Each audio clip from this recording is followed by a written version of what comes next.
Como que eu faço para pegar o gene de uma pessoa e colocar numa bactéria? Como que eu faço para pegar o gene de um animal, colocar no outro e reproduzir esse gene? Então, é isso que a gente vai ver na maior parte da nossa aula, como que a gente faz para produzir esse DNA recombinante. Esse DNA recombinante que ele existe nos seres vivos transgênicos, geneticamente modificados. Tá? E aí, recapitulando aqui, a gente viu alguns passos, e esses passos eram: o primeiro passo, você vai identificar o gene. E eu vou sempre pegar a história da insulina, porque é o caso que a gente vai estudar mais a fundo. Eu tenho o gene da insulina, e eu preciso fabricar a insulina numa escala industrial. Então, a primeira coisa que eu preciso fazer é identificar esse gene. Bom, eu não vou contar spoiler da insulina aqui, estava quase contando. Eu vou para o passo 2 aqui com vocês. Então, eu identifiquei esse gene, descobri onde que ele está no ser vivo. Aí eu vou pegar esse gene e eu vou isolar ele. Então, esse primeiro passo é a identificação e isolamento do gene também, tá? Então, o que é o isolamento? É eu pegar esse gene e eu conseguir manipular ele, conseguir tirar ele de um lugar para poder colocar no outro. Identificação e isolamento. Depois, eu vou pegar esse gene, um gene só é pouco, eu preciso fazer várias cópias desse gene. Então, eu vou fazer cópia do gene. Como que eu faço a cópia? A técnica do PCR que a gente estudou na aula passada. Passo 3. O gene vai ser inserido em um vetor. O que é um vetor? O vetor vai ser... Aqui é o passo 3. O vetor vai ser aquela coisa que vai carregar o gene para algum outro lugar. O vetor tem 3 tipos de vetores, a gente vai ver mais para frente na aula, tá? A gente vai focar bastante no plasmídio, que é aquele DNA que tem na bactéria, que é um círculo de DNA, ele serve de vetor, tá? A gente vai ver depois. O vetor vai entregar o gene para a célula-alvo. Então, você está sempre querendo colocar o gene numa célula-alvo, seja uma célula de humano, uma célula de bactéria, uma célula de animal, você vai levar esse vetor para dentro da célula para carregar o gene. Pode ser numa vacina também, como a gente comentou na aula passada e vai ver hoje. Um pouquinho mais de vacina, um pouquinho coisa a mais.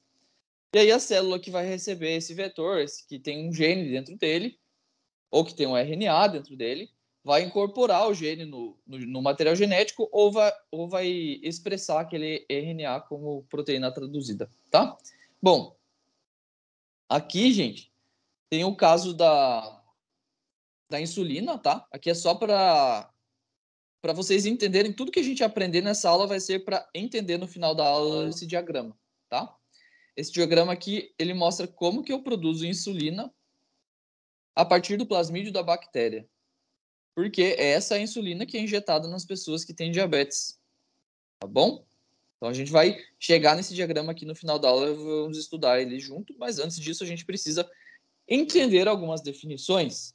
E algumas definições a gente começa com essas ferramentas de engenharia genética, tá? Tem 2 ferramentas aqui, uma delas são as enzimas de restrição, a gente dedica um bom tempo para ela na aula, uma boa ênfase para ela na aula, porque já apareceu muito no EMET um item que tem lá a letra A, enzimas de restrição, ou item 1, enzimas de restrição, e por aí vai.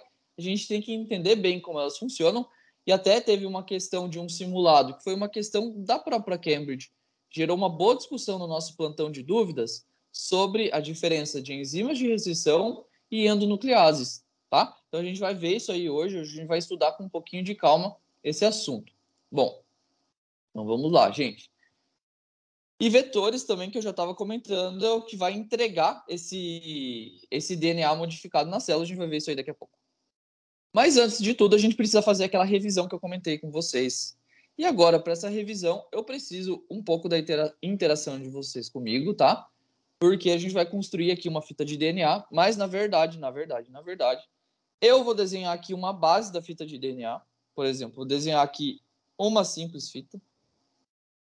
Ó, isso aqui, pense que esse quadrado aqui é uma simples fita de DNA, não é dupla. Eu queria que vocês pegassem aí onde vocês estão e tentassem desenhar as moléculas, tá? A gente tem algumas moléculas envolvidas. Uma delas é um açúcar de 5 carbonos que a gente chama de pentose, tá? Aqui eu desenhei uma pentose. Onde que essa pentose vai aparecer? Na fita. Outra coisa que você tem é um grupamento fosfato. Onde que esse grupamento fosfato vai aparecer? Na fita, conectada ali naquela pentose. Greg, mas precisa saber nesse nível? Precisa. Por isso que eu quero fazer essa revisão de uma forma ativa. Eu quero que vocês desenhem, tá? E aí eu vou desenhar com vocês daqui a pouco. E também eu quero que vocês coloquem base nitrogenada. Você não tem obrigação de saber qual que é a estrutura de uma base nitrogenada, saber decor, desenhar os carbonos, não tem obrigação. Você precisa saber, dessa forma que eu estou colocando aqui, como eles se conectam. E eu quero que vocês façam também um códon, tá? Eu quero que vocês façam uma sequência de 3 nucleotídeos.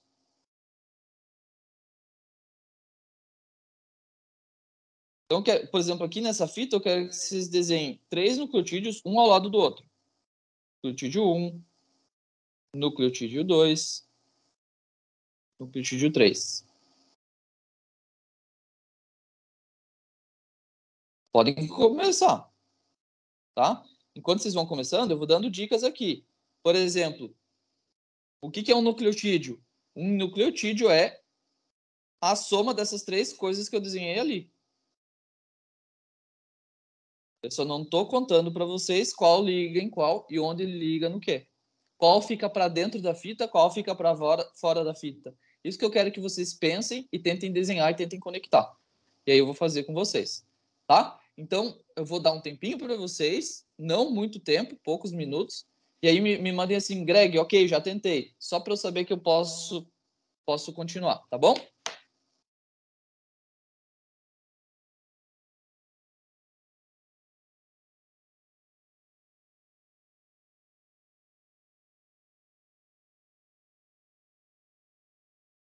Uma coisa importante aqui, saber nomear os carbonos, ó. Na pentose, o carbono 1 linha está aqui, o 2 linhas está aqui, 3 linhas está aqui, o carbono 4 linhas está aqui e o 5 linhas está aqui. Isso é importantíssimo, tá? Por quê? Porque vai acontecer uma coisa no carbono 1 linha, vai acontecer uma coisa no carbono 3 linhas e vai acontecer outra coisa no carbono 5 linhas.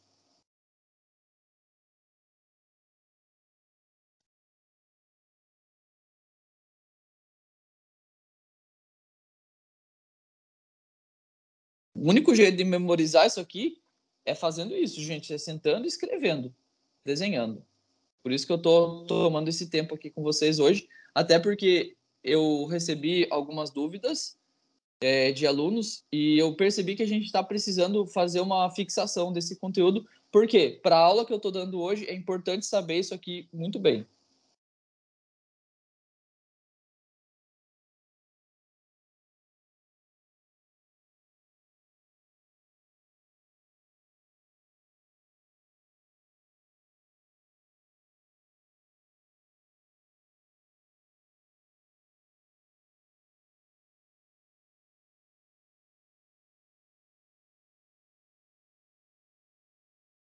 Então, uma fita simples de DNA que a gente tem aqui.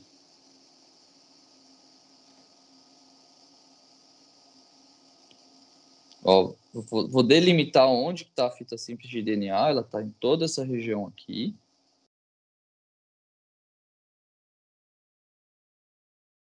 A gente tem uma região da fita de DNA que a gente chama de backbone, tá? Como se fosse o esqueleto dela. Essa que eu estou colocando aqui em verde, essa área inteira é o backbone. Precisa saber o nome backbone, Greg? Precisa, tá, gente? O exercício pode vir falar que sei lá qual coisa está no backbone. A gente tem que saber o que está no backbone e o que não está no backbone. No esqueleto e não no esqueleto. A Raquel terminou. Enquanto isso, só vou grifar os contornos do meu backbone aqui para ficar coerente com a cor que eu usei ali.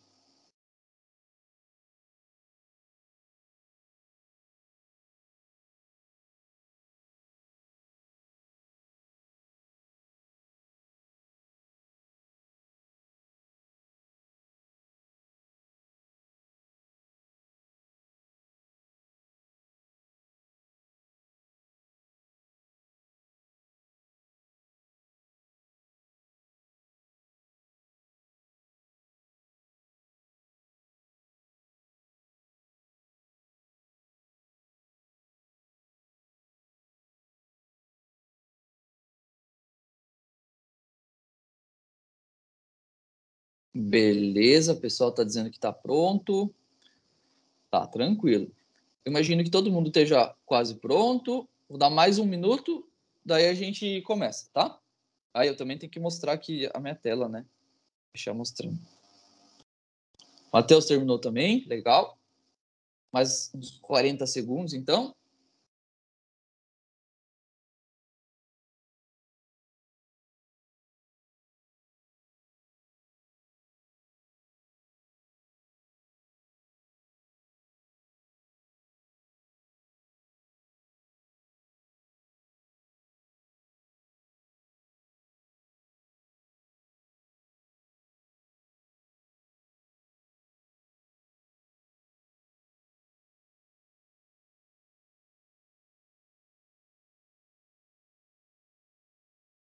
Tá.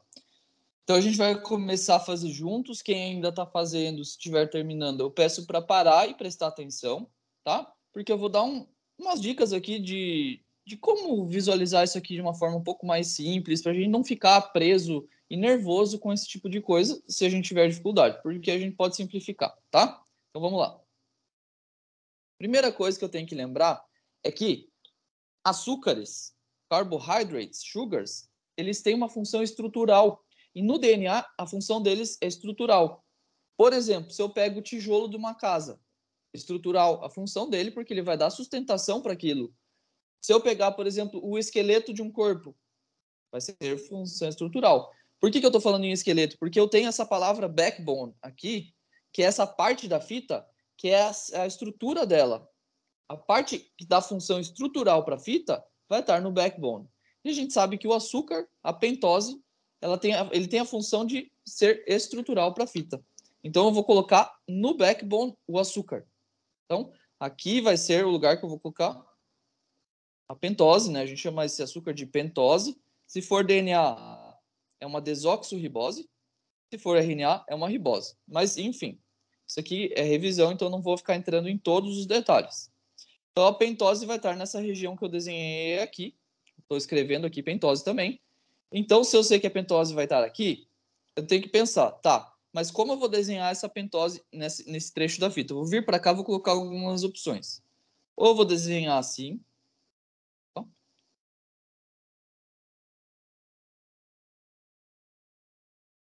Ou eu vou desenhar assim,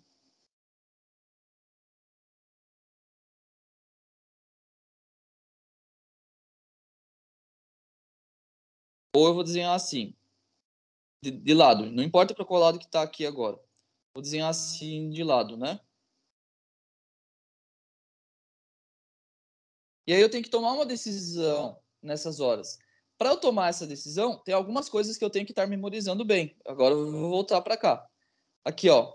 Esse carbono 1 linha, eu vou pensar da seguinte forma. Primeiro, a coisa mais importante. Qual que é a coisa mais importante que é a coisa que eu estou ligando nesse açúcar? Eu estou ligando primeiro o que é mais importante que carrega a informação? O fosfato ou a base nitrogenada? Me digam aí no chat, por favor, quem que é a informação mais importante? Fosfato ou base nitrogenada?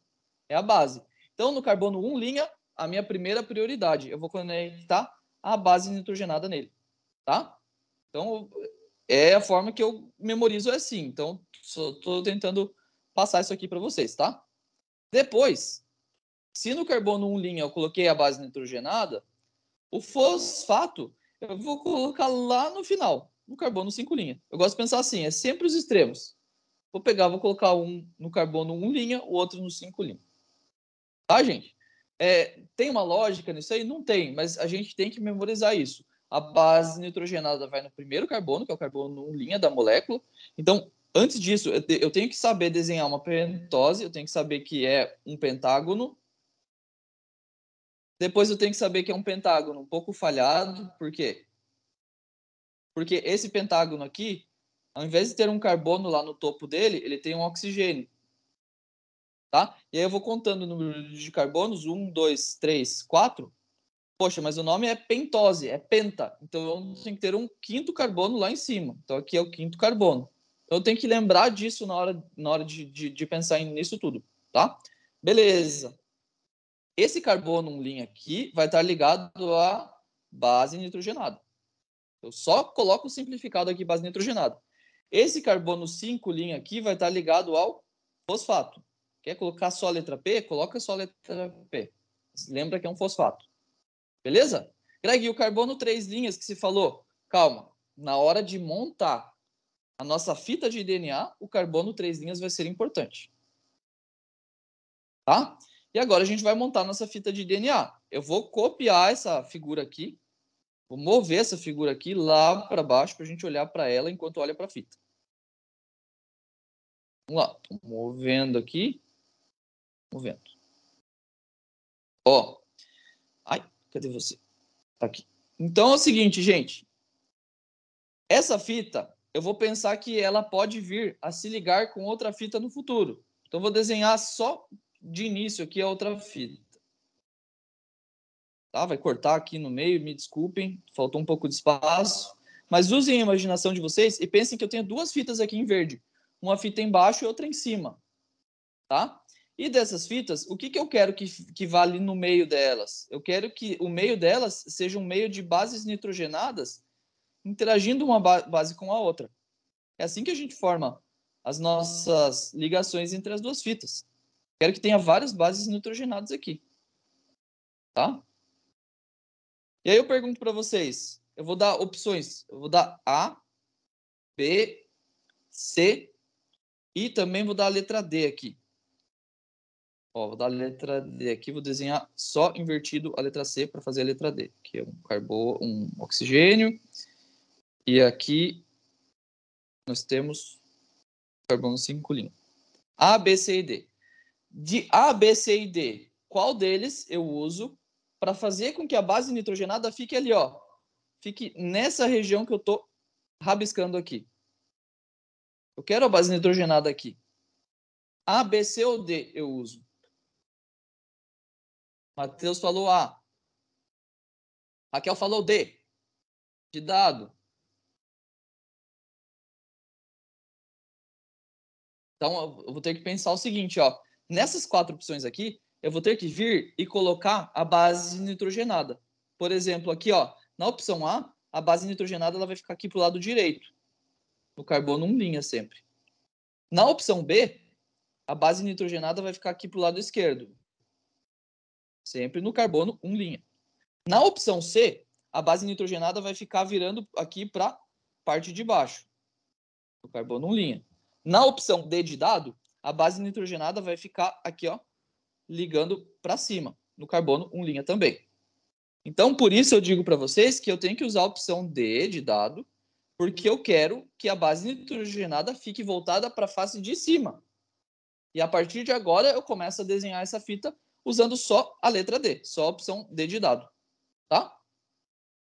Se não ficou claro, peçam que eu repito, tá bom? Mas eu simplesmente preciso que a base nitrogenada fique voltada para o lado de cima aqui, se eu estiver pensando na fita dessa forma, que vai ter uma fita ali em cima, do outro lado, ligando a ela, tá? Então, vamos lá. Essa opção da letra D, agora eu vou lá nos nossos 3 nucleotídeos e eu vou desenhar. Vamos desenhar. Então, vamos lembrar como que é? Ó, o oxigênio ficou para o lado esquerdo, a molécula está deitada. Eu vou desenhar assim. Nessas horas, eu estou com papel e caneta, eu pego e viro o papel e a caneta. Mas agora eu pego e viro a minha cabeça, assim, para poder enxergar o que eu estou fazendo. Então, cada um faz do jeito que ficar melhor, né? Então, vamos lá. Desenhar as moléculas aqui. Elas têm que ficar assim. Desse jeito. Tá? Minhas linhas estão tortas aqui, né, gente? Eu acho muito feio. Mas o que importa é vocês estarem compreendendo. Eu acho que não tá tão torto assim, né? Tá. Tá faltando alguma coisa importante nessa pentose? Tá faltando o quinto carbono. Nunca esqueçam dele, tá? Coloquei o quinto carbono ali. Vou desenhar outra pentose ali do outro nucleotídeo.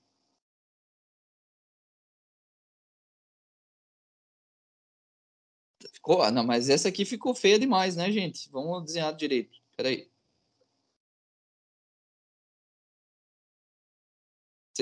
Enquanto eu desenho aqui, vocês desenham aí. Vocês corrigem o desenho de vocês, qualquer coisa, tá? Beleza. Vamos desenhar o terceiro. Mesma coisa, só replicar.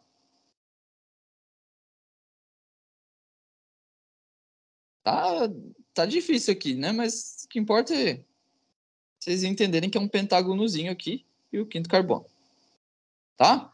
Agora, eu vou marcar sempre aqui, para a gente evitar erro, onde está o carbono 1 linha, onde está o carbono 3 linhas e onde está os 5 linhas. Opa, errei. Onde está os 5 linhas? Onde está o carbono 1 linha, onde está o 3 linhas e onde está o 5 linhas.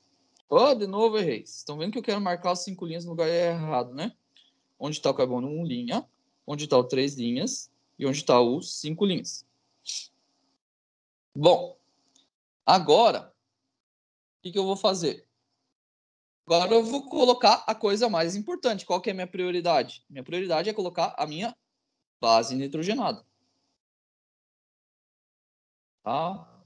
Eu vou desenhar sempre com essa flechinha aqui, a base nitrogenada. Isso aí é uma mania pessoal minha. Não tem muito um porquê. Mas é porque, na verdade, ela vai se encaixar com alguma outra base nitrogenada depois. Então, eu gosto de desenhar assim. Então, sempre no carbono 1 linha, eu pego e desenho a base nitrogenada. E aí, a pergunta que eu dou para vocês é: no backbone, tem base nitrogenada? A resposta é não, não tem base nitrogenada no backbone, tá? No backbone, a gente tem, por enquanto, só o açúcar, só a pentose. Mas tá, vamos lá. E aí, gente, agora eu preciso colocar o fosfato. Onde mesmo que a gente colocava o fosfato, vocês lembram?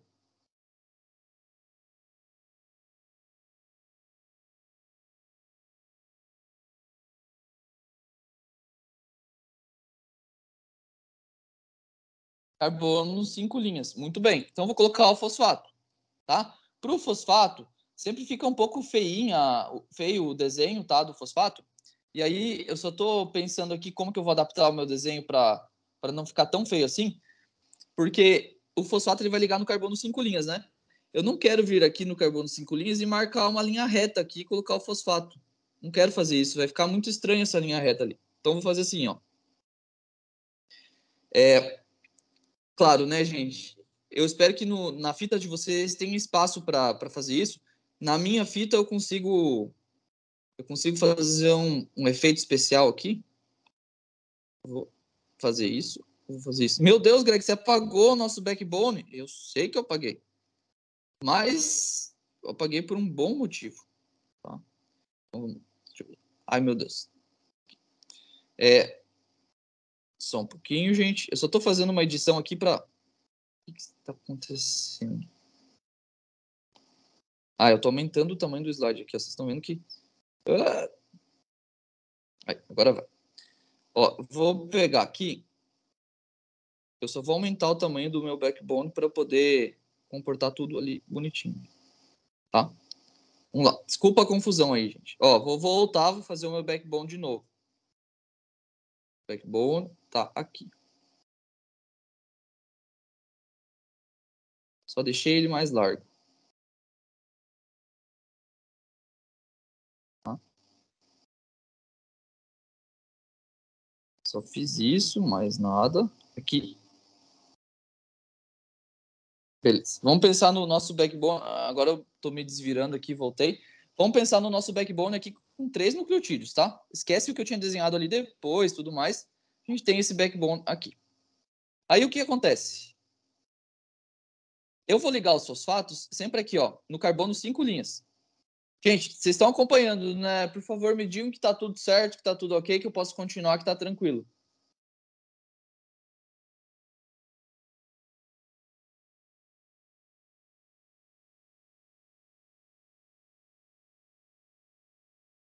Tudo certo, beleza. Então, aqui no carbono 5 linhas, eu sempre vou ter o nosso fosfato, tá? Bom, o fosfato eu vou desenhar a partir do nucleotídeo 2 aqui. Esse aqui é o nucleotídeo 2. Vamos lá. Então, o fosfato, ó, vou vir e vou ligar ele aqui, ó. Aqui vai ser um fosfato. PO4. Aqui vai ser um fosfato também. PO4.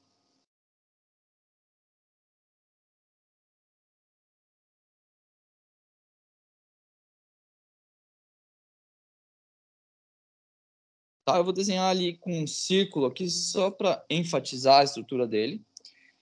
E aí, beleza. Pergunto para vocês, tem fosfato no backbone? O que vocês acham, gente? Tem fosfato no backbone pelo desenho que eu fiz ali? Tem sim. Tá? Eu vou desenhar no primeiro nucleotídeo também, fosfato ali, porque ele existe no primeiro nucleotídeo. Tem fosfato no backbone. Então, o meu backbone, que é essa estrutura verde, só como eu aumentei ela aqui, eu tenho que corrigir esse meu desenho. Ó, o meu backbone ele vai ter fosfato e açúcar. Ele vai ter fosfato e um açúcar chamado ribose. Ah, se eu não me engano, quando foi cobrado o termo backbone numa pergunta, era justo isso. Se tinha fosfato, se tinha açúcar no backbone, era alguma coisa nesse sentido. Tá? Isso aqui é o que está dando a estrutura para a tua fita de DNA. E aí, o que acontece? Naturalmente, agora eu vou ter que sair desse desenho aqui. Naturalmente, ó, voltando para esse, naturalmente no carbono 3 linhas eu tenho uma hidroxila, tenho um OH, tá? Esse OH, ele vai reagir com o fosfato e ele vai fazer aquela ligação que a gente chama de ligação fosfodiéster, tá? Então, aqui, por exemplo, ó, no carbono 3 linhas, o que vai acontecer?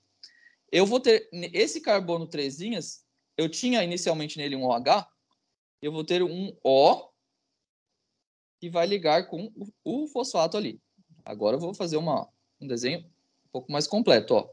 Ele está ligando aqui nesse fosfato. Claro, é uma reação que você tem oxigênio entrando, tem oxigênio saindo, tá? E aí, deixa eu só apagar e corrigir aqui certinho. Só um pouquinho, gente. Ai, meu Deus do céu, apaguei coisa que não devia. Ó, esse O aqui, ele vai se ligar com um fósforo, que está aqui, ó, desse jeito. Essa aqui é a ligação fosfodiéster. A ligação fosfodiéster é o que faz a continuidade do teu backbone da fita. É uma ligação forte, é uma ligação que une muito bem um nucleotídeo ao outro, tanto que se você esquentar a temperatura durante a análise do PCR, essa ligação fosfodiéster, ela não é quebrada. Por que fósforo? Porque é um fosfato que está fazendo ela. Por que diéster? Porque você tem carbono, oxigênio, fosfato, oxigênio, carbono. Tá? Nessa ligação forma uma água, essa ligação forma uma água. Porque esse OH que tinha aqui, ele vai sair na forma de água. Tá? Esse OH que tem nessa base, nesse nucleotídeo, quando eu junto um nucleotídeo com o outro, vai sair uma água. Tá? É desse OH aqui que está saindo essa água. Muito boa a tua pergunta, Raquel. Então, essa ligação fosfodiéster está fazendo o nosso backbone. Fosfodiéster bond. É uma ligação covalente. Por isso ela é uma ligação forte. Ah, por que você fala tanto de ligação forte, Greg? É porque se eu esquentar esse DNA a 100 graus Celsius, essa ligação não vai quebrar. Eu posso esquentar a fita de DNA a altas temperaturas, ela não quebra tão fácil assim, a fita simples de DNA. Então a gente já vai entender por que eu tô dando tanta ênfase nisso. Mas aí, vamos continuar. Agora eu fiz a ligação em um nucleotídeo, do nucleotídeo 1 para o 2. Eu quero que vocês façam aí no de vocês, se vocês não fizeram ainda, do 2 para o 3. Eu não quero que vocês copiem o meu do 2 para o 3, eu quero que vocês façam. Então, eu vou dar um tempo para vocês. Um minutinho.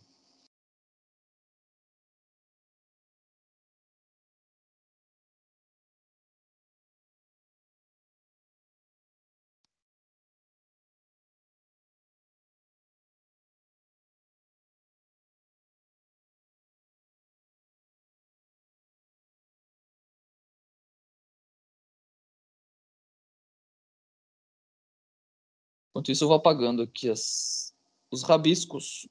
Tá, depois, gente,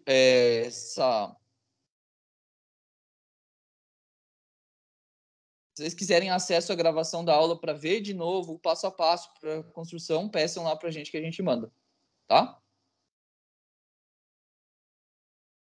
Por que que eu estou falando isso? Porque eu estou apagando algumas coisas aqui e não vai ficar registrado no slide as coisas que eu estou apagando, mas é que eu estou tentando deixar menos poluído o nosso desenho.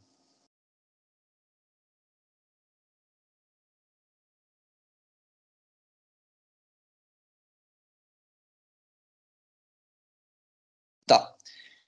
Aí eu já dei um tempo suficiente para vocês. E eu vou lembrar que essa ligação de um nucleotídeo com o outro, eu vou ter um OH aqui que vai condensar, vai formar uma água, mas eu vou fazer essa ligação aqui com um fosfato, oxigênio,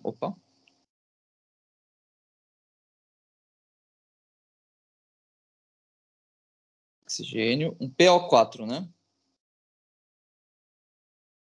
Ó, aqui temos mais uma ligação fosfodiéster. O que é a ligação fosfodiéster? É o que conecta um nucleotídeo ao outro, tá? Bom, vamos supor que essa minha fita de DNA, ela acaba aqui. Deixa eu fazer uma... Ela acaba aqui, ó. É uma fita de 3 nucleotídeos. Não tem mais.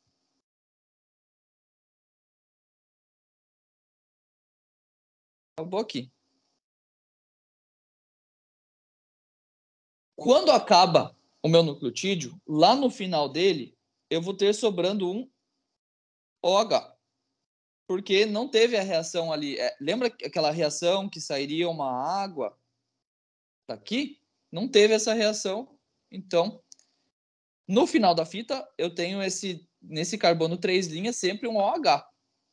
Nesse final da fita, porque no outro final da fita eu tenho um fosfato. Ó, lá no início da fita eu tenho um fosfato, no final eu tenho um OH. Então, a gente chama esse final aqui de... Veja aqui, ó, como a fita terminou no carbono 3', a gente vai chamar esse final aqui de 5' end. 5' prime é esse símbolo aqui, esse apóstrofo que tem aqui em cima. 5' end. Ah, esse aqui é o 3, né? Perdão. Terminou no carbono 3'. É o 3' end. Beleza? E aí lá, como está terminando a fita no carbono 5', aí sim é o 5' end.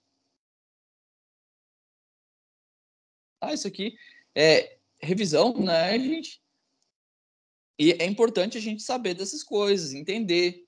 E às vezes a gente decora. Mas se a gente entende esse processo, pode ficar um pouco mais fácil. Eu aconselho vocês a repetirem esse passo a passo para chegar até aqui, até vocês dominarem bem como você desenha, onde que está cada coisa, tá? E aí, o que eu digo para vocês é o seguinte: se eu tiver uma fita complementar a essa fita, deixa eu tirar esse nucleotídeo daqui, vou jogar ele para a direita.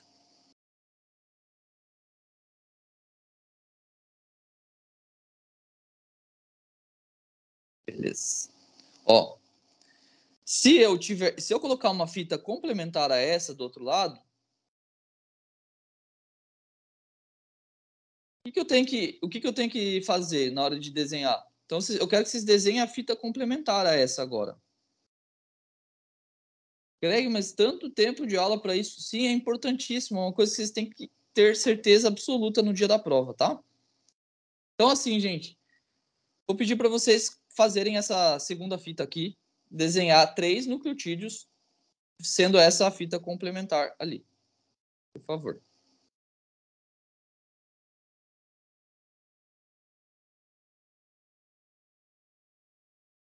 Me avisem quando tiver terminado de novo.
Eu já vou fazendo um pouco com vocês, tá?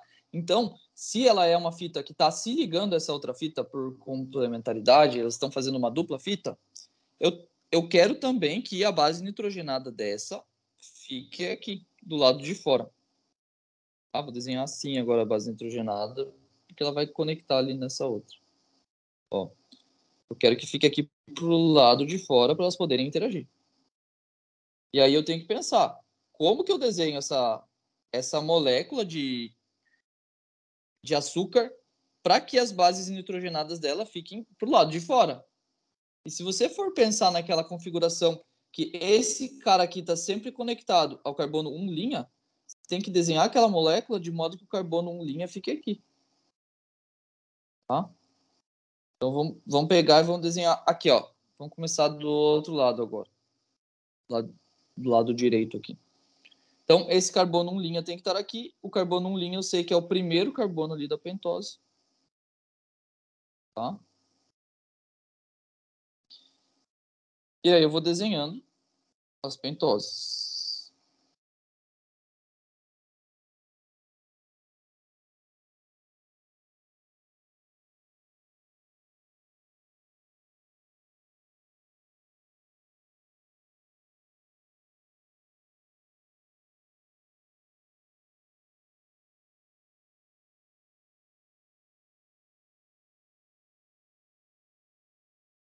Beleza.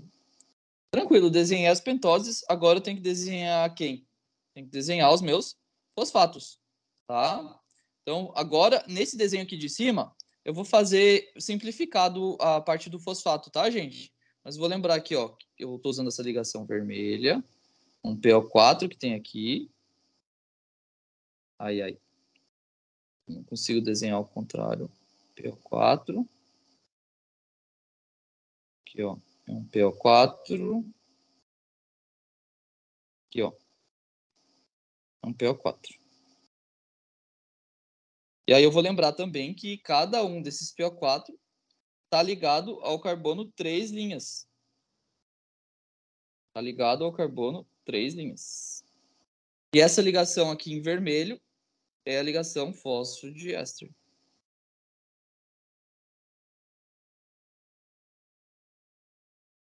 Tá? A ligação fosfodiéster, na verdade, são duas ligações. Se você for ver ali, é toda a conexão entre um nucleotídeo e outro é a ligação fosfodiéster.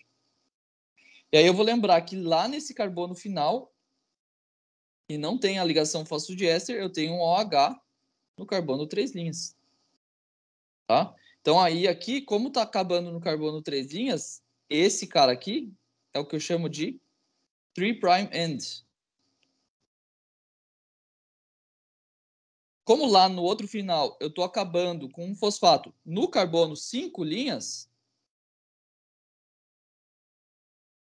eu chamo esse cara aqui de 5' end. Tá? E aí olha que legal, gente. As fitas, elas são paralelas, só que uma começa no 3, enquanto a outra começa no 5 linha. A outra termina no 5 linha, enquanto a outra termina no 3 linhas. Por isso a gente diz que elas são antiparalelas. Elas são paralelas, mas elas vão no sentido contrário uma da outra. Então elas são antiparalelas. Tá? Deixa eu desenhar, escrever mais bonito isso aqui, que daí fica para vocês usarem depois em PDF também. Elas são antiparalelas. Beleza? Só um L a mais aqui. Tranquilo. Alguém tem alguma dúvida até agora? Gente, isso aqui foi o meu pesadelo durante todo o meu preparo de estudo para entrar num curso de medicina. Isso aqui era um pesadelo para mim, que é um bando de decoreba. Então eu convido vocês a tentar entender esse esquema para não ficar decorando. Eu sei o drama que é, às vezes, você chegar numa questão que está falando de 5', 3', fosfodiéster, backbone, e você não consegue visualizar isso porque você decorou. Então, eu prefiro que vocês tentem pegar isso aqui e entender isso, para daí decorar com base no entendimento de vocês da fita, tá? E para isso, não basta eu pegar uma imagem do Google pronta e falar, olhem a imagem do Google pronta. Vocês têm que saber construir o que está na imagem. Então é importante depois, quando vocês tiverem tempo, vocês fazerem.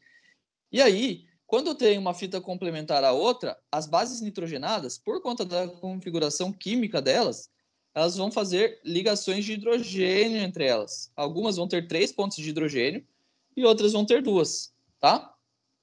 Tem sim, Matheus, eu libero.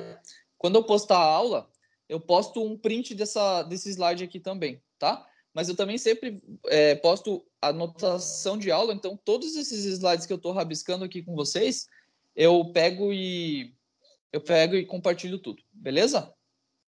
Bom, aí essas ligações aqui do meio entre as duas fitas, a gente chama de ligações de hidrogênio. Ó, algumas têm 3, algumas têm 2. Aqui eu vou colocar hydrogen bonds.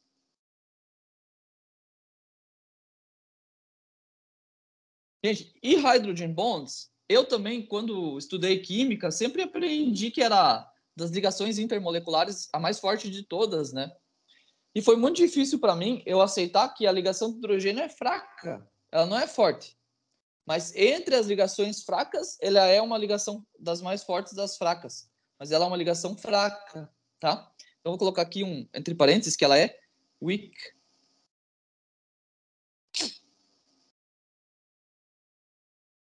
É importante a gente saber que ela é uma ligação fraca. Por quê? Porque a ligação fosfodiéster, eu comentei com vocês que ela é forte, ela é strong. E isso é importante, é importantíssimo você saber que uma é fraca e outra é forte. Por quê? Se eu esquentar a temperatura da minha amostra, eu vou quebrar primeiro as mais fracas. Então eu consigo, esquentando uma dupla fita de DNA, eu consigo separar elas. Eu consigo fazer a ruptura dessas ligações de hidrogênio. Elas são fracas. E aí, se eu esfriar a minha amostra, o que acontece? Existe um fenômeno chamado complementaridade de bases. As bases vão se ligar novamente e você vai formar uma dupla fita novamente, tá? Então, é isso aí. Quando você tem a fita uma ligada com a outra, elas estão ligadas uma com a outra por conta de ligações de hidrogênio. Quando você tem o teu backbone ligando um nucleotídeo ao outro, você tem ligações fosfodiéster que fazem isso aí acontecer, tá? Então, preciso que isso aqui fique claro para vocês, eu espero que tenha ficado claro. E aí, a gente vai continuar a partir de agora, tá bom, gente? Então, vamos continuando. Eu diminuí o tamanho do slide, né? Agora vai ficar assim, senão vai dar confusão. Bom, e aí a gente vai para enzimas de restrição, que é um assunto tão polêmico, a gente vai ver que ele é um pouco tranquilo, tá? Então, enzima de restrição, sempre eu estou olhando para essas fitas de DNA aqui, tá? Deixa eu até fazer uma coisa. Eu vou pegar uma imagem da internet e eu vou adicionar nesse exato momento, nesse nosso esboço aqui.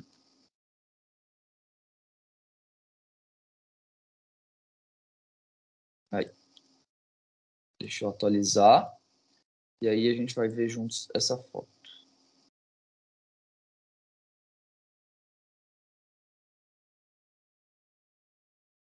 Só um instante, gente.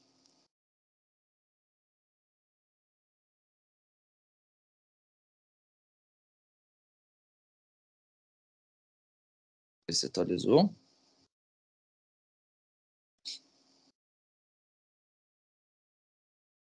Daqui a pouco aparece aqui, daqui a pouco eu atualizo.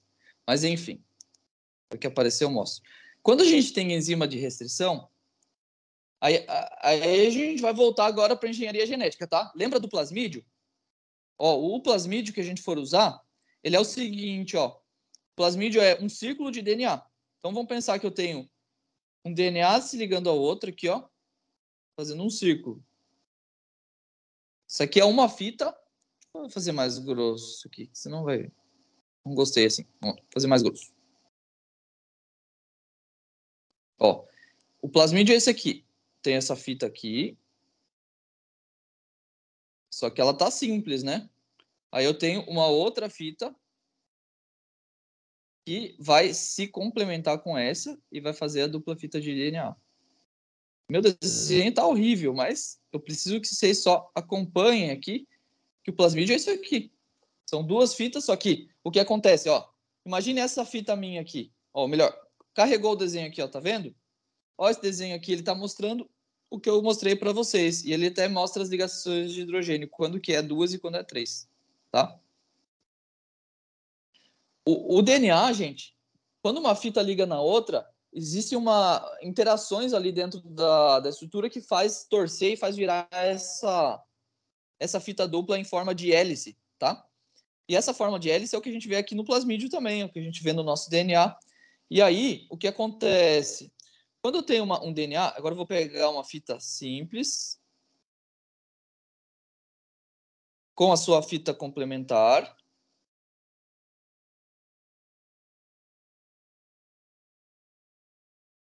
Ó, tá uma do lado da outra. As duas estão interagindo uma com a outra, então a gente vê aqui no meio as ligações de hidrogênio acontecendo entre as bases nitrogenadas. Ó, agora é bem simplificado o meu desenho. O que eu estou desenhando em listras verdes aqui são as bases nitrogenadas fazendo ponte de hidrogênio uma com a outra. Isso aqui a gente vai ver para entender as coisas desse jeito. Mas na vida real, isso aqui está conectado desse jeito, ó. Tem uma fita assim e você tem outra fita assim, tá? E aí você tem ali as ligações de hidrogênio. Enfim, a gente vai olhar sempre para esse esquema aqui para poder entender a engenharia genética. Essas fitas que elas não estão fazendo essa forma de hélice, tá? Preciso que vocês entendam isso para a gente poder partir. E aí, quando eu estou fazendo essa edição da engenharia genética, eu vou manipular um plasmídio, vou manipular um gene humano. Vamos pensar no gene humano. Vamos pensar que aqui, nessa região aqui, tá o gene da insulina. Insulina. Vamos pensar que ele está nessa parte aqui. E aí, para eu pegar esse gene, eu vou precisar cortar esse trecho do DNA. Eu vou precisar vir aqui com uma tesoura. Estou horrível para desenhar, mas tentar desenhar uma tesoura aqui. Aí. Eu vou vir com uma tesourinha aqui e eu vou cortar esse trecho do DNA. E essa tesourinha aqui é a enzima de restrição.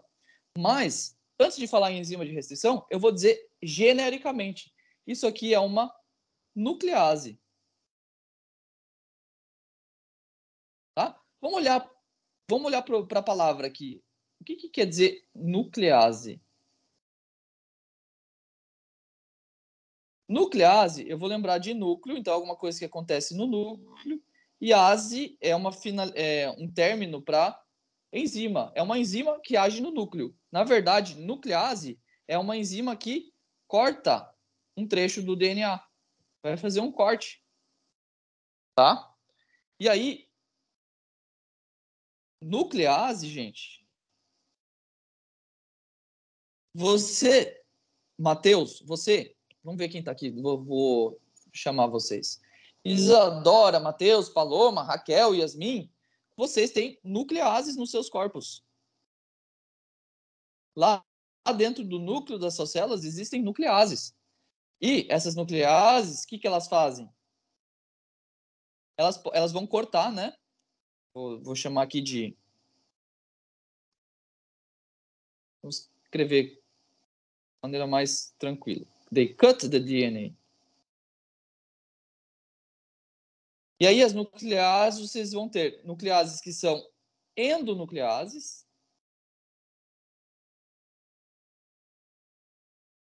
e que são exonucleases.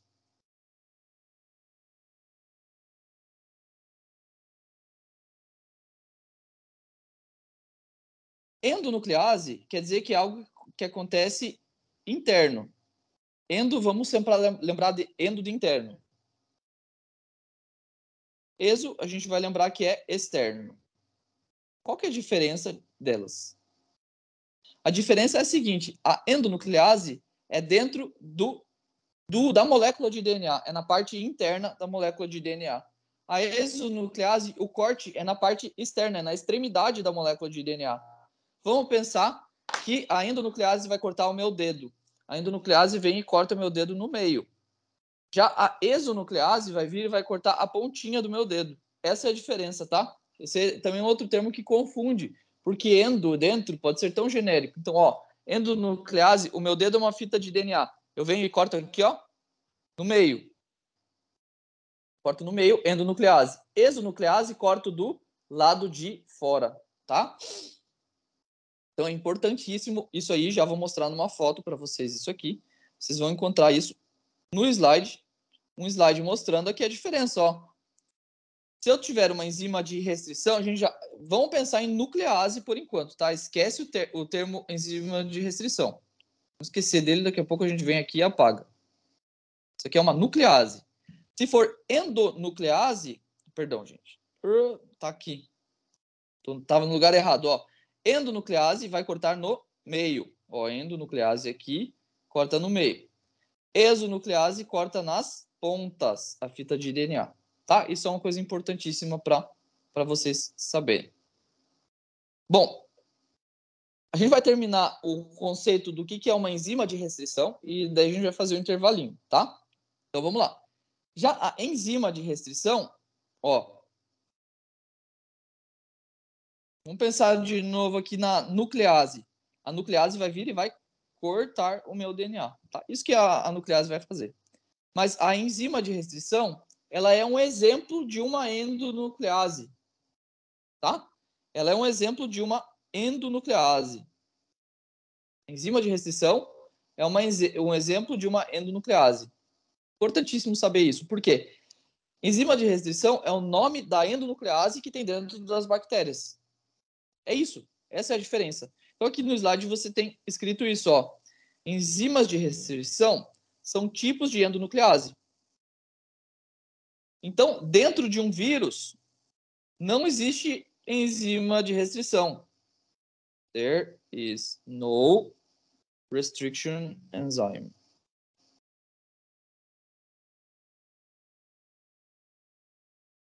In a virus. Por quê? Porque um vírus, ele pode ter endonuclease, mas não quer dizer que ele tenha enzima de restrição. Enzima de restrição é o nome particular dado para a endonuclease que tem na bactéria. Beleza, gente? Me digam se ficou claro, por favor. Daí eu não repito. Então, enzima de restrição é uma coisa da bactéria. Vírus pode ter, sim, endonuclease. Eu tenho endonuclease, você tem endonuclease, mas nós não temos enzima de restrição. Só as bactérias têm. É o nome especial da endonuclease da bactéria que se chama enzima de restrição. Bom, e aí? Ficou claro. Obrigado, gente. Essas enzimas são produzidas por bactérias, essas enzimas de restrição, agora a gente fala de enzima de restrição, um tipo particular de endonuclease, para atacar vírus, porque vírus ataca a bactéria também. Então, a seleção natural, a evolução, ensinou as bactérias a produzir enzimas de restrição para atacar vírus. Então, elas usam isso para atacar vírus, para ir lá no DNA do vírus e cortar o DNA do vírus, matar o vírus. E o que é importante das enzimas de restrição aqui, elas cortam o backbone do DNA. Então, ó, elas cortam o backbone do DNA. Por isso que eu fiz toda aquela revisão antes desse slide, para a gente lembrar o que é o backbone. Elas vão vir aqui e vão cortar o backbone. Elas cortam aqui, ó, o backbone. Beleza? Elas cortam o DNA aqui. Elas não vão cortar a ligação de hidrogênio, elas vão cortar o backbone. Bom, deixa eu apagar isso. E aí, então, lembrando, a gente está falando de um tipo particular de nuclease, um tipo particular de endonuclease, que se chama enzima de restrição, que é produzido por bactérias para atacar vírus que atacam as bactérias. Essa enzima de restrição, ela corta o sugar phosphate backbone do DNA. Ela corta essa fita verdinha que a gente mostrou aqui. Essa parte verde, ela vem e corta, e com isso você consegue cortar um pedaço de DNA. Com isso, você consegue vir aqui no gene da insulina e cortar ele. Então, você pode vir aqui e cortar ele aqui, ó, desse jeito. Só corta desse lado, só corta desse lado. E aí você tem aqui fora o teu gene da produção de insulina, tá? Que foi cortado aqui e aqui. Então, a gente pode usar as enzimas de restrição para isso. E aí, falando um pouquinho mais aprofundado de enzima de restrição, isso aqui pode vir a aparecer teórico e tudo mais. Por, assim, desencargo de consciência, a gente precisa passar o nosso olho por isso, tá? Como elas funcionam? Elas reconhecem sequências específicas de nucleotídeos. Então, existem vários tipos de enzima de restrição. Você consegue até hoje em dia fabricar no laboratório enzima de restrição para que ela ataque uma região específica do DNA, porque elas têm esses chamados target sites, que são sequências de DNA que elas reconhecem para cortar o DNA ali, tá? Esses target sites, aqui eu já estou indo para o terceiro tópico do slide, eles geralmente são palindrômicos. Palavra feia. Um exemplo que tem de uma sequência palindrômica é essa aqui, ó. Vou escrever ela aqui embaixo. GGATCC. GGATCC. Por que ela é palindrômica? Vamos lá, gente, me ajudem. Qual que seria a sequência complementar, ou seja, G liga com C, G liga com C. Qual seria a sequência complementar dessa sequência GGATCC? Me digam aí no chat, por favor.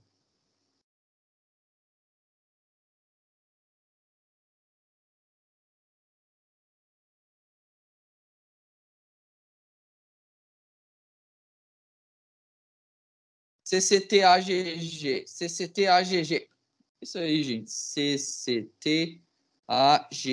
Como que a gente chega nisso? Ó, G liga com C, G liga com C, A liga com T, T liga com A, C liga com G, C liga com G. Essa sequência complementar. Uma sequência palindrômica é assim, ó. Se eu ler a de cima, da esquerda para a direita, se eu ler a de baixo,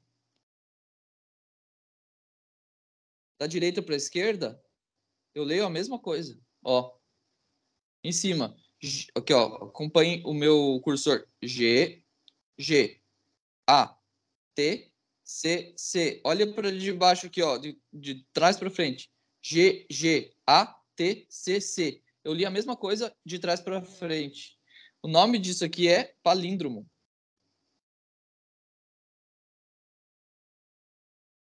Agora, coloquei aqui em português. Isso aqui é um palíndromo, tá? Muito interessante, mas, enfim, eu só queria que vocês vissem isso. Não surtem com esse nome, palíndromo, nunca caiu. Mas se aparecer lá, vocês vão lembrar palíndromo. Opa, eu acho que tem a ver com enzima de restrição. Tem palíndromo na enzima de restrição. Então, pode ser que apareça. Se aparecer, vocês viram essa palavra alguma vez. E aí, uma coisa, já apareceu a palavra sticky ends. Ó, aqui, ó. Já apareceu no EMET sticky ends. E a gente vai lembrar que quando eu corto um trecho de DNA, eu posso gerar sticky ends e eu também posso gerar blunt ends. Mas qual que é a diferença de blunt ends e sticky ends? Aqui, ó. Vou mostrar para vocês a diferença. Deixa eu apagar esse rabisco. Ó. A diferença está aqui embaixo. Aqui é depois do corte. A enzima de restrição veio e cortou. Quando eu gero sticky ends, ela cortou assim, ó. Ela levou um pedaço de uma fita e deixou outro pedaço da outra fita. A enzima de restrição cortou aqui, ó. Ela cortou em uma região uma fita e cortou em outra região outra fita. E aí ela gerou sticky ends. Sticky ends são essas partes finais aqui que fica sem ligar a nada. Cortou dessa forma o DNA. Lembrando que eu estou sempre cortando as duas fitas ali. E aí eu também posso gerar os blunt ends. Tá? Esse aqui é um blunt end. Deixa eu só colocar aqui. Esse aqui é um sticky end. E esses aqui são blunt ends. Ó, o blunt é esse diretão aqui. Blunt ends. Você corta certinho, paralelo ali, bem bonito. E aí, geralmente, quando a gente está usando enzima de restrição, geralmente vai aparecer os sticky ends, tá? Esse vai ser a maioria das vezes. E por que é sticky? Sticky do inglês quer dizer pegajoso, que tá colando, que tá grudento, né? É porque, olha aqui, ó. Eu deixei... né, isso aqui que eu pintei de vermelho é um prato cheio para ligar em algum lugar. Para ligar em alguma sequência complementar. Por isso eles são chamados de sticky ends. Eles são muito úteis. Porque você corta e você já deixa um trecho para eles se ligarem em alguma outra molécula. Tá? Bom, e continuando, a gente aprendeu sobre as enzimas de restrição, porque nós vamos estudar agora os vetores. E lá nos vetores, um dos tipos de vetores é esse cara aqui, ó, é o plasmídio. Esse aqui é um tipo de vetor. O que é o vetor? É o que vai levar um DNA diferente para dentro de uma célula. Vai usar esse plasmídio para isso.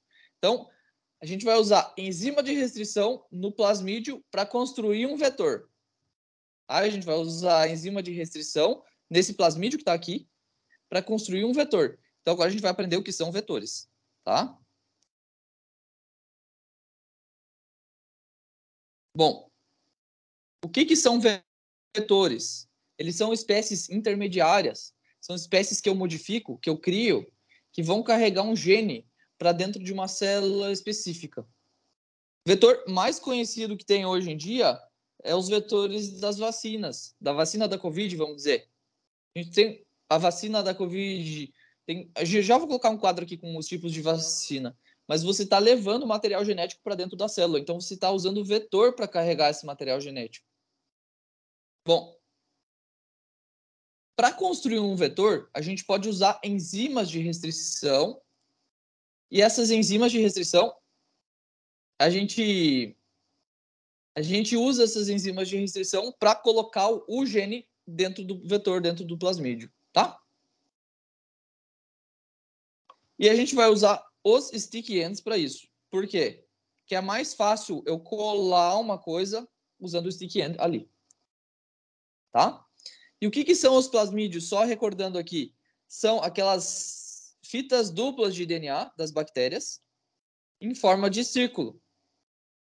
Tá? Sempre em forma de círculo. Aqui no lado direito a gente tem um plasmídio desenhado com os genes de uma bactéria e tudo mais. Bom, os plasmídios, eles acontecem naturalmente nas bactérias. Elas até trocam de plasmídios às vezes. Eu vou perguntar para vocês.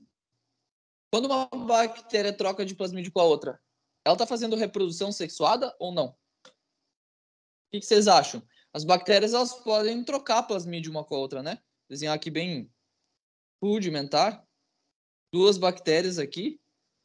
Uma pode passar o plasmídio para a outra. E a outra pode passar o plasmídio para a outra. E aí, isso aqui é uma reprodução sexuada das bactérias ou não?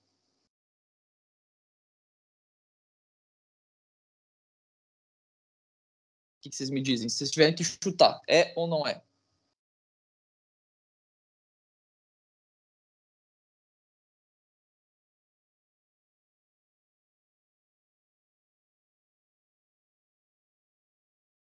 Pessoal, tem alguém aí?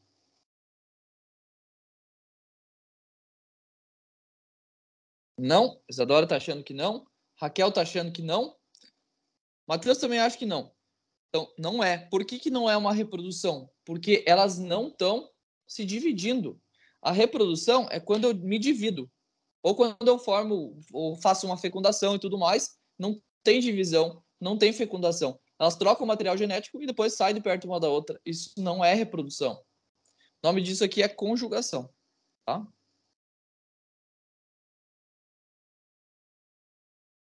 Bactéria não tem reprodução sexuada. Tá bom, gente? Isso é uma confusão que alguém pode tentar fazer com vocês. Isso aqui é conjugação, não é uma reprodução. Bom, e como que eu adiciono no plasmídio um gene humano? Essa é a pergunta aqui agora. Como eu pego esse círculo aqui de DNA dupla fita e coloco um gene humano dentro dele? Vamos pensar aqui junto, sem olhar os próximos slides. Esse círculo aqui, para eu colocar um gene dentro dele, o que eu tenho que fazer? Agora eu preciso que vocês falem comigo.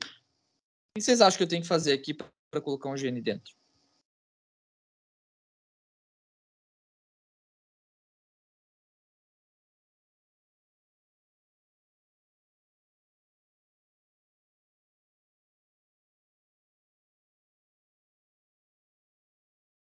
Abrir com a enzima de restrição. Então, vamos lá, Raquel. Vamos colocar a tua enzima de restrição.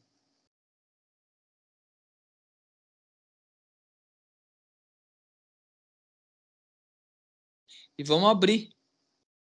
Como que a gente vai fazer para abrir? Então, a gente vai escolher uma enzima de restrição boa. Ela vai atuar aqui nessa região, tá? E aí, essa enzima de restrição vai abrir. Abriu. Tá aberto o meu plasmídio. Tá abertinho da Silva. Tá, eu vou colocar uma cor aqui, só pra gente lembrar que esse trecho aqui é o fim. E vamos lembrar que esse trecho aqui é o começo, roxo. Tá? Então vamos pensar aqui que aqui eu coloquei o roxo, aqui eu coloquei o vermelhinho. Só para a gente visualizar o que está acontecendo, né? Quando eu abro com a enzima de restrição, esse plasmídio, a gente sabe que a enzima de restrição ela vai gerar sticky ends aqui no final. Então eu vou ter que ter sticky ends. Por que eu tenho que ter sticky ends?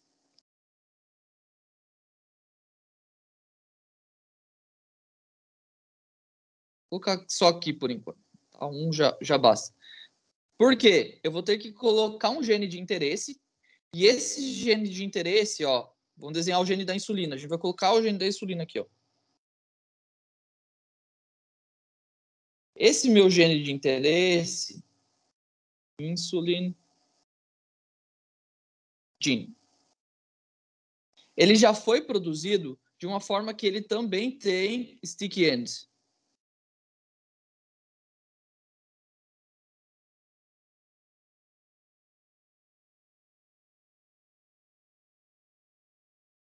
Tá? E esse sticky end dele aqui, ele vai vir e vai se juntar com esse.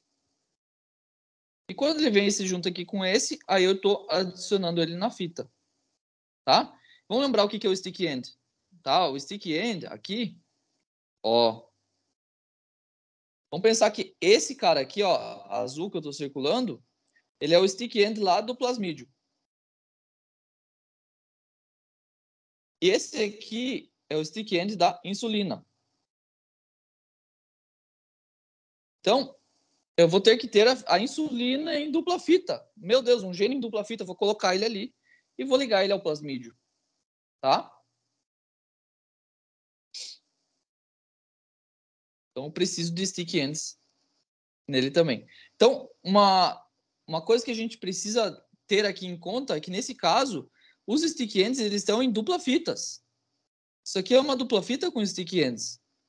O plasmídio é uma dupla fita com sticky ends. Os sticky ends vão estar em dupla fitas, tá? Isso é uma coisa importante para guardar na memória para entender o problema aqui. Então, voltando aqui para o caso. Só estou instigando aqui vocês nessa questão do sticky ends e tudo mais. Bom, gente, agora, o meu desenho está simplificado aqui, porque eu tenho que dar uma detalhada nele, tá? Então, assim, eu vou voltar aqui embaixo agora. Eu vou desenhar mais uma vez. Por que, Greg? Porque é importante. Eu quero que chegue o dia da prova e você lembre desse desenho. Que você lembre dessas coisas para resolver mais fácil aquele exercício que vai te pedir passo a passo para você fazer o plasmídio virar transgênico. Tá? Então, eu vou desenhar um plasmídio aqui. Agora, eu vou desenhar ele naquele formato de ter duas fitas.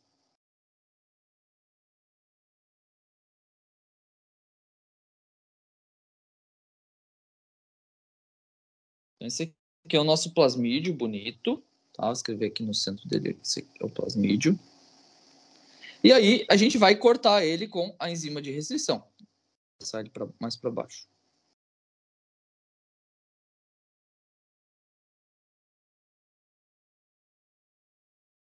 E vai vir aqui nesse trecho, a gente vai cortar com a enzima de restrição.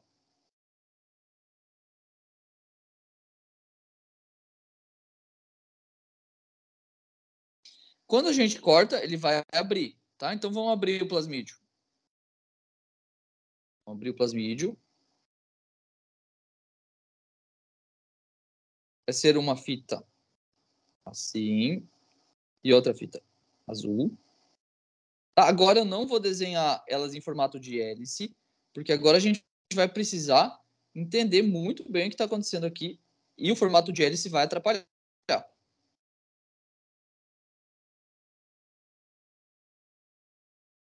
Quando eu fiz esse corte no plasmídio, o que acontece? Esse corte gerou sticky ends. Então, o meu sticky end vai ser assim, ó. Aqui eu vou ter um pouquinho menos de fita azul do lado direito e aqui, ó, do lado esquerdo, eu vou ter um pouquinho menos de fita vermelha. Aí, assim, eu estou gerando o sticky end, os dois sticky ends. Aqui, ó. Tá? Tranquilo isso aqui, gente? Agora, eu vou adicionar alguém ali. Eu vou adicionar o meu gene de interesse. O meu gene de interesse, eu já vou deixar um espaço de propósito aqui, porque o gene de interesse eu tenho que preparar ele antes dele estar pronto. Eu vou colocar ele pronto aqui por enquanto, a gente vai voltar nele depois. O meu gene de interesse eu vou colocar da cor de rosa aqui. Esse gene, vamos colocar ele menor. Vou simplificar aqui, ó. Vou colocar ele desse tamanho. Esse aqui vamos dizer que é o gene da insulina. Insulin gene. Mas esse meu gene da insulina, eu tenho que colocar ele já no formato de dupla fita lá dentro. Então eu tive que preparar ele antes de colocar ele lá. Tá? Então ele vai vir nesse formato de dupla fita.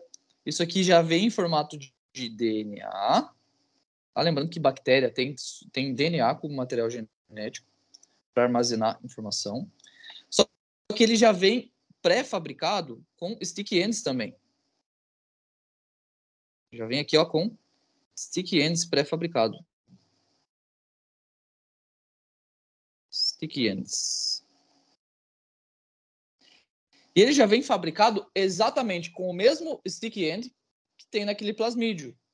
Tá? E como isso é possível? É só usar a mesma enzima de restrição para cortar o gene da insulina e para cortar o plasmídio. Aí eles vão ter os mesmos sticky ends, não precisa nem fazer muita coisa, tá? Eu só estou explicando para poder fazer sentido para vocês. Então, eu vou vir aqui e eu vou colocar esse gene da insulina ali dentro. E quando eu coloco o gene da insulina, vamos pensar que vai ficar assim, ó. Vamos fazer uma flecha amarela aqui para dar continuidade. Vai ficar assim, ó. Só para ser fiel ao desenho nosso.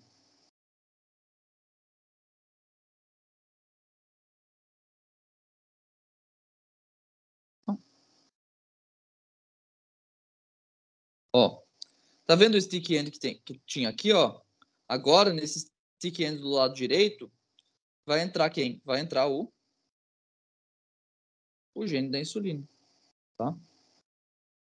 Lembra lá que o gene da insulina ele tinha stick end dos dois lados, né? Então, ó, colou aqui. Aí aqui tá o stick end. Tá? E aí, gente, o que acontece? Deixa eu apagar só um pouquinho aqui. Ó, lembra que eu tinha stick ends dos dois lados? Ó, esse lado direito aqui, acabei de circular ele, eu já resolvi. Lá do lado esquerdo, que eu tenho um stick end, eu ainda não resolvi. O que eu vou fazer agora? O que vocês me dizem que eu faço agora para resolver esse problema?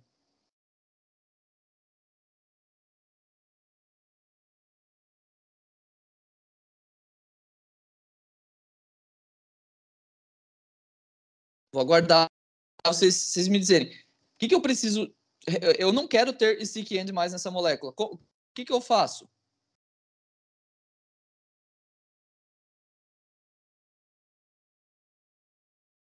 Deixa eu só ajeitar meu desenho ali que eu cometi um um errinho aqui, tá? Na verdade, esse cara aqui que é mais comprido. Perdão, tava certo. O que eu faço agora, gente?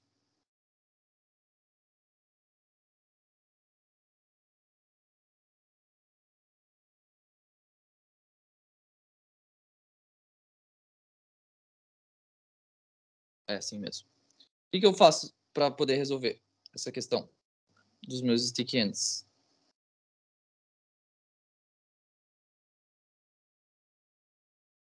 Fecha ele de novo. Isso, agora eu vou pegar e juntar os dois lados, fazer o círculo de novo, né? E quando eu faço o círculo de novo, aí eu passo a ter a minha molécula, vamos desenhá-la com calma, redonda, tá? Beleza. Aqui, o vermelhinho tá aqui.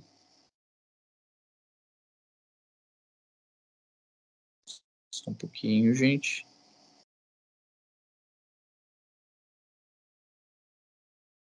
Em vermelho.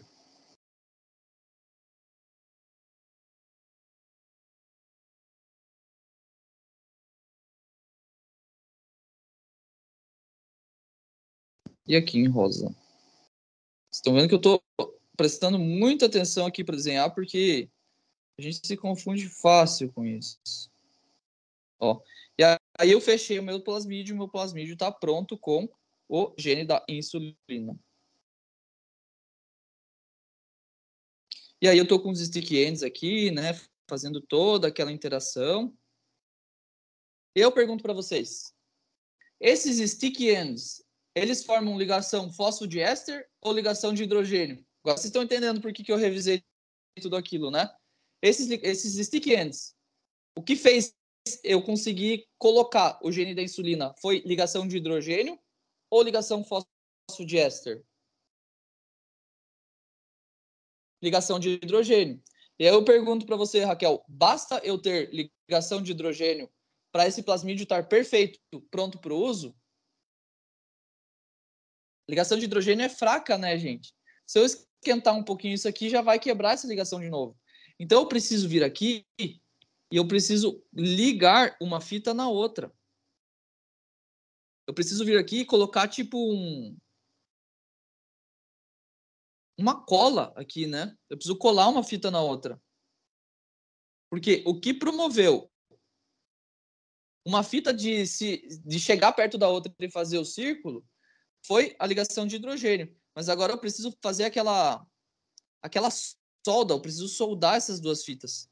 E para isso, tem uma enzima que faz isso, que liga o DNA com o outro. Qual que é o nome da enzima que liga o DNA com o outro? Que liga, faz ligações fosfodiéster. DNA ligase. Então, para isso, eu vou ter que vir aqui e adicionar DNA ligase.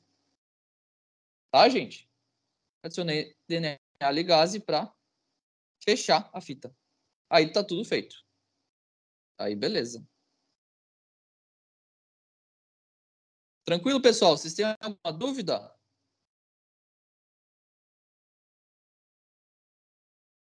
Agora está pronto o meu plasmídio recombinante e eu já posso usar ele como vetor, levar para dentro de uma bactéria, para a bactéria produzir. Ó, isso aqui na insulina eu vou colocar na bactéria e a bactéria vai começar a produzir insulina lá dentro dela. Então eu vou usar o plasmídio de vetor. Então a primeira coisa que eu tinha que fazer era, deixa eu primeiro queria que vocês entendessem a parte mais complicada, para depois eu vir explicar a parte mais simples para vocês, tá? Então, vamos para a parte mais simples agora. Porque é o seguinte, ó, esse plasmídio aqui, para eu ter ele lá no laboratório, primeiro eu tenho que lembrar que ele estava dentro de uma bactéria. Eu desenhar uma bactéria aqui, ó.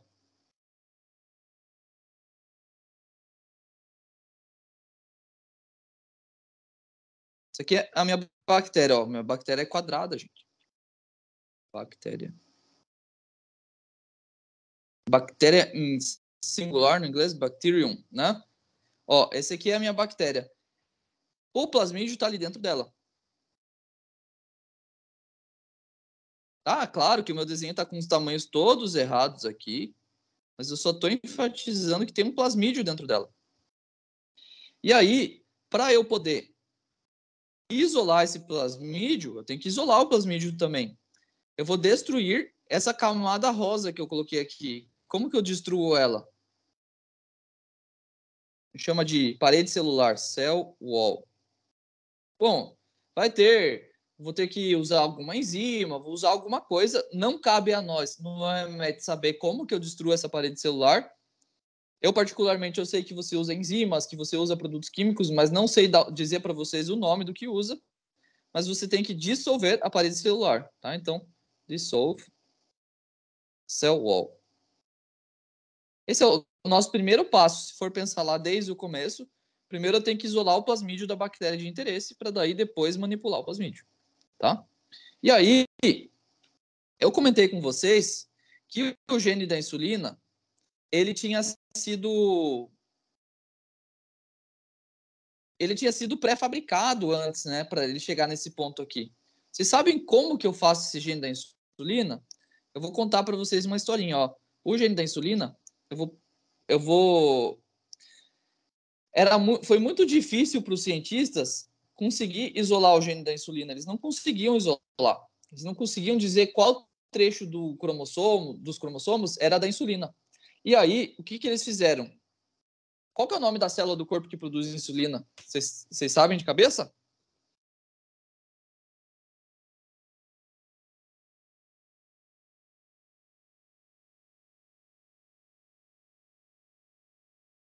Lá no pâncreas, é a célula beta, né? Lá no pâncreas, na célula beta, eu vou dizer beta cells, a gente tem produção de insulina. Para eu produzir insulina, quem que tem. Insulina é uma proteína, né? Quem que está entrando no ribossomo da proteína, no ribossomo das células beta do pâncreas para eu produzir insulina? Quem que entra lá?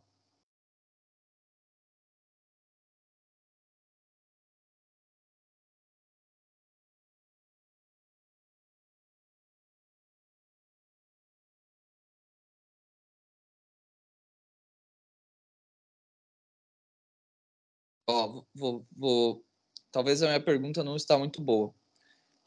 Quando tem um ribossomo, tem sempre uma fitinha passando dentro do ribossomo para eu produzir a proteína. Essa fitinha é uma fita de ribossomo. É uma fita de RNA mensageiro. Isso mesmo, Raquel. Então, como eles não conseguiam achar o gene, o que eles fizeram? Eles pegaram o RNA mensageiro, porque é só pegar as células beta do pâncreas, vai estar cheio de RNA mensageiro da insulina. Só que, em toda essa manipulação genética, eu preciso que isso aqui vire DNA. E como que eu faço para isso aqui virar DNA?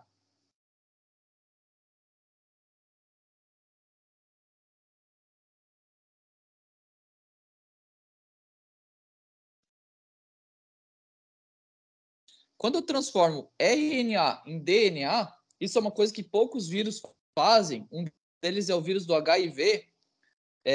A gente usa uma enzima chamada transcriptase reversa, é isso mesmo. Então, reverse transcriptase. E aí a gente consegue pegar um RNA da insulina e transformar em DNA. E transformando em DNA, aí depois disso você vai ter que pegar e juntar essa fita de DNA aqui com a sua fita complementar de DNA, tá? Fita complementar de DNA, isso aí. E aí com isso a gente vai usar a enzima de restrição e a gente vai produzir sticky ends, tá?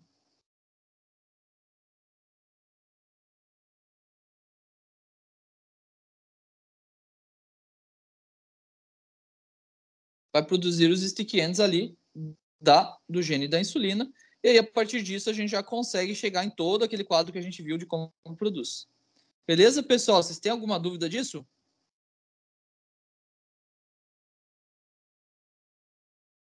Ó, aqui tem um esquema. Vamos navegar nesse esquema aqui juntos. Mais um esquema aqui desse tipo de coisa. Aqui, na verdade, eu tenho um gene humano, já está numa fita dupla de DNA. Ó, vou dar um zoom aqui. Que já é uma fita dupla de DNA. E aí, o que acontece? Eu vou produzir eu vou cortar esse gene humano. Tá? Esse BAMHI é uma enzima de restrição. Restriction enzyme. Vocês não têm que ficar decorando o nome de enzima de restrição. Para saber que é uma enzima de restrição. Ele cortou o gene ali e, cortando o gene, ele produziu sticky ends. Muito importante ter os sticky ends. E aí, o que aconteceu? Ele juntou isso aqui com um plasmídio. Vamos lá olhar o plasmídio. Ó. Plasmídio, você tinha a bactéria. Você dissolveu aqui, ó, vou passando o amarelo onde eu estou indo. Você dissolveu a parede celular, o cell wall da bactéria. A partir disso, você obteve o plasmídio dela. Aí você usou, ó, a mesma. É importante. Você usou a mesma, aqui em verde, ó. A mesma enzima de restrição que você usou lá para o gene humano, você usou para o plasmídio. Por quê? Porque eu preciso dos mesmos sticky ends, senão não vai funcionar. Um sticky end não vai se ligar com o outro. Eu preciso que eles tenham o mesmo, e para isso eu uso a mesma enzima de restrição. Bom, vamos voltar para a cor amarela. Estou aqui com o plasmídio com os meus sticky ends. Estou com o DNA que eu quero colocar dentro do plasmídio humano, o gene humano, nos meus sticky ends. O que eu vou fazer? Vou misturar. Misturando os dois, o que aconteceu? Muito importante saber que nessa etapa você tem complementaridade de base. Complementaridade de base, você forma ligações de hidrogênio, lembram? E aí, como a ligação de hidrogênio é muito fraca, você precisa colar as fitas uma na outra. E para colar, você vai usar quem? Vai usar uma DNA ligase, uma enzima que se chama ligase. Usando a ligase, você tem o teu plasmídio pronto e bonito. Tranquilo, gente? Aqui só um desenho para visualizar isso aí. Talvez esteja mais simples do que o meu desenho ali, porque o meu desenho ficou cheio de vai e vem, vai e vem. Espero não ter confundido vocês. Esse desenho aqui está muito bom para entender tudo. Bom, aqui uma observação dizendo que quando você faz um plasmídio, você está fazendo vários. Isso aqui não é muito relevante. Alguma dúvida do plasmídio, gente? Como que eu insiro o gene dentro de um plasmídio? Façam depois uma lista do que eu preciso. Eu preciso do gene humano, eu preciso da bactéria, eu preciso dos agentes que vão dissolver a parede celular da bactéria, eu preciso de uma enzima de restrição, eu preciso de uma DNA ligase. Mais nada, tá? São as coisas que eu preciso para fazer um plasmídio recombinante. E aí a gente vai falar de vetores aqui. O vetor que a gente viu agora é o plasmídio. Mas existem outros tipos de vetores. E esse aqui eu estou colocando só o que foi usado para fazer vacina da Covid. Estava bem bom o desenho, achei legal colocar. E aí, a gente está vendo aqui liposomal vectors. O que é lipossomo? Lipossomo seria uma vesícula lipoproteica, tipo um LDL, um HDL da vida, uma vesícula que sai da tua membrana plasmática e forma uma vesícula com material da tua membrana plasmática. É lipoproteína, é uma bicamada fosfolipídica com algumas proteínas ali. Isso é um lipossomo. E aí, a gente teve pro... Opa! Tá aqui. Nucleic acid. Para a vacina da Covid, a gente teve essas vacinas que no Brasil é a vacina da Pfizer, que você pega o quê? Você pega uma bicamada de lipídios, tá? Você só vai, na verdade, é uma camada de lipídio. Você vai monoencapsular dentro dele o material genético do spike do vírus. O RNA mensageiro para produzir o spike do vírus. Isso aqui vai chegar na tua célula, vai entrar lá na tua célula, e aí você vai produzir a proteína, vai ter o teu... Enfim, vai ter a resposta imune. Então, é um tipo de vetor, porque se carrega material genético para dentro de uma célula.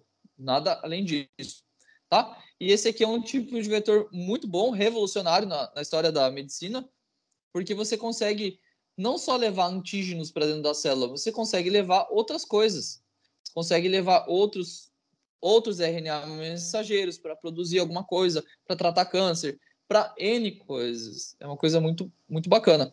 Isso também é factível com vetor viral, tá? O vetor viral, a gente tem um slide específico para o vetor viral.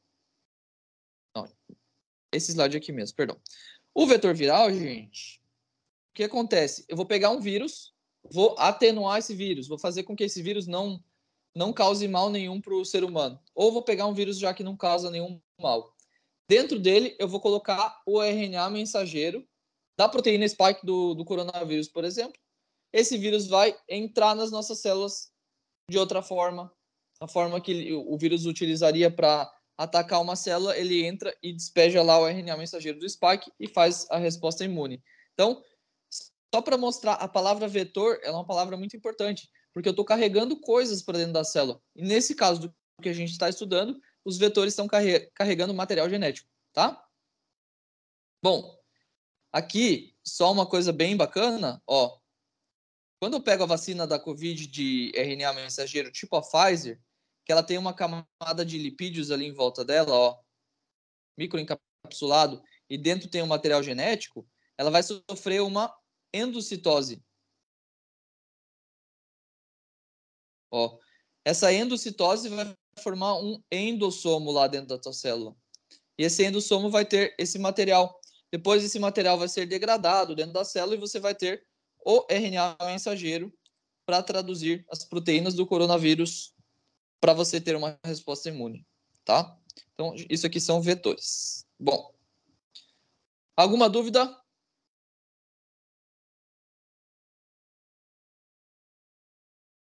Não? Tá, gente, nosso próximo assunto é a produção de insulina. Produção de insulina vai tomar um bom tempo. Então, a gente vai deixar para a nossa próxima aula, tá? Para que na nossa próxima aula a gente, de fato, finalize esse assunto. Essa parte de produção de insulina ela é muito importante. Eu usei um tempo da aula, desprendi um tempo da aula para fazer aquela revisão lá, por isso nós não terminamos hoje esse assunto. Vamos terminar na nossa próxima aula, tá? E aí, pessoal, depois disso eu vou lançar uma lista de exercícios, mas vocês têm já nessa aula aqui um exercício do IMET que já foi mandado numa outra lista. Quem sabe hoje vocês consigam resolver fazendo um pouco mais sentido, tá? A resposta aqui é a letra E. Tá? Foi o que a gente viu na aula de hoje, esse exercício aqui. E aí a gente tem... A resposta aqui é a letra E. Eu aconselho vocês a ignorarem as respostas, olharem para os steps e tentarem montar a sequência sem olhar as respostas, tá? Bom, vai ser... Já vou dizendo para vocês, vai ser muito difícil esse exercício aqui sem olhar para as alternativas.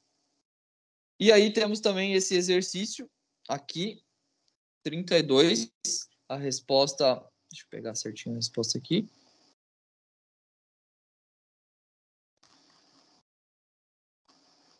A resposta vai ser itens 1 e 2, tá? Letra D. Bom, e aí também vai ter um exercício aqui. Esse exercício 5 no final já tem como vocês resolverem, tá? Tentem resolver esse exercício 5 aqui no final. Aí eu coloco junto com a aula o gabarito do exercício 5, tá bom?